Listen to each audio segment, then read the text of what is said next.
This is lesson 2 of Makharij and Sifaat Al-Huruf series. Last lesson we learned the meaning of Makharij and Sifaat. We learned the names of the 5 main areas from which a sound is produced. We also learned that each of these 5 areas contains one or several makharij or articulation points. And we started with the first area, the mouth cavity, which is in Arabic al-jawf, which had only one makharaj responsible for pronouncing the 3 long vowels, alif, waw, and ya. And today we're moving on to the next area, which is the throat. In Arabic, the throat is called al-halq. So let's get started. The area of the throat, or al-halq, contains 3 points of articulation. They are the farthest part of the throat, the middle part, and the closest part of the throat. And as it happens, each of these 3 articulation points produces 2 sounds. The farthest part of the throat produces ha and hamza. The middle part produces ha and ayn. And the closest part produces kha and ghain. And in this lesson, we'll focus on the farthest part of the throat and the sounds produced in that area. The sounds produced by ha and hamza are ha and a. Both of ha and a are produced by controlling your vocal folds. We also call them vocal cords, which are located at the furthest part of your throat. Let's start with ha. Ha is simply letting air pass through your vocal cords. The opening of your vocal cords has to be slightly closed so that this friction can take place and the sound can be produced. That little friction sound caused by air passing through is that ha sound. Ha. Ha. Huda. Ihdina. فبهداه مقتده. So air passing through the slightly closed vocal cords produces the proper ha sound. As for the hamza, which produces the sound of a, it is also produced by controlling your vocal cords, but this time you'll be doing the opposite of what we were doing with the ha sound. It is essentially stopping air from passing, and we do that by closing the vocal cords. Ya'ti, ara, shay. So for the ha, you let air pass through the slightly open vocal cords, and for the hamza, you completely close down the vocal cords, which causes the air to stop, and this is exactly the sound of hamza. Now this was the technique of producing these 2 sounds. And while they are easy enough to produce, when using them in context while reciting the Quran, there are many common mistakes that you as a learner should learn to avoid. Let's start with the common mistakes that may happen when producing the ha sound. We learned a while ago that with ha, your vocal cords should be slightly closed, still open but slightly closed, to cause the friction to happen and to produce the sound. The first and most common mistake with ha is when opening your vocal cords too widely.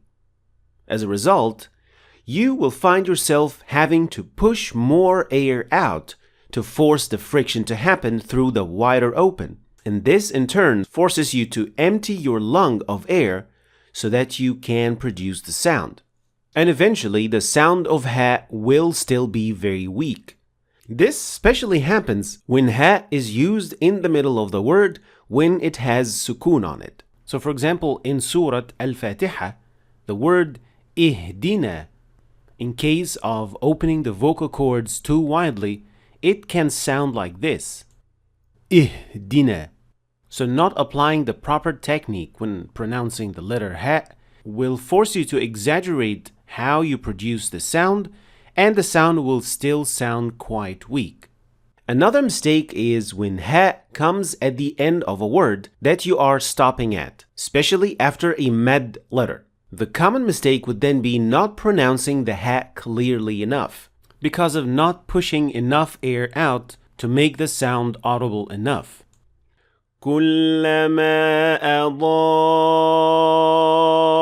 لهم مشوا فيه. Now this sounds more like fee without the ha. This is definitely a mistake that should be avoided. And you do that by making sure that you're pushing enough air out so that the ha will be audible at the end of the word, especially when it has sukoon at the end of the word, like in this situation. And it should sound like this. كلما أضاء لهم مشوا فيه. Now moving on to the common mistakes of the hamza. The first common mistake occurs when the vocal cords are not fully closed, which then makes the hamza almost not audible at all, especially when it is in the middle of the word. Like when we say, يا أيها الذين آمنوا. Instead, you should always make sure that you're making that cutting sound of hamza produced by closing down the vocal cords completely.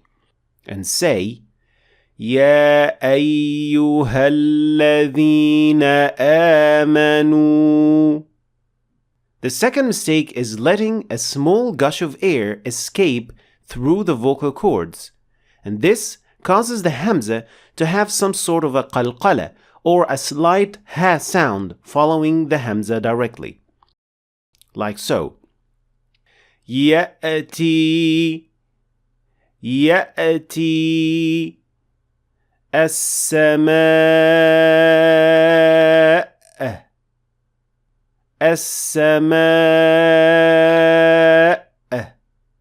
And this mistake is usually made by learners who want to make sure to pronounce the hamza fully. So they kind of exaggerate the sound, and then the mistake is made. Instead, hamza should be a pure closure of vocal cords, stopping air momentarily without exaggeration or inattention. يأتي يأتي السماء. And what can particularly help when hamza comes at the end of the word, like in the word as-sama', is applying proper nabr. And this is a skill that I explained in a previous lesson before. So if you want to know what it is, you can check out this lesson. It will help you a lot with pronouncing hamza in this particular position. So in a nutshell, the ha and hamza are produced at the vocal cords, which is found at the farthest area of the throat. With ha, you slightly close your vocal cords, and with hamza, you completely close them down. The most important piece of advice to get these sounds right every time is not to exaggerate producing these sounds while giving them enough attention, since while they might be easy to produce, they are also easy to overlook.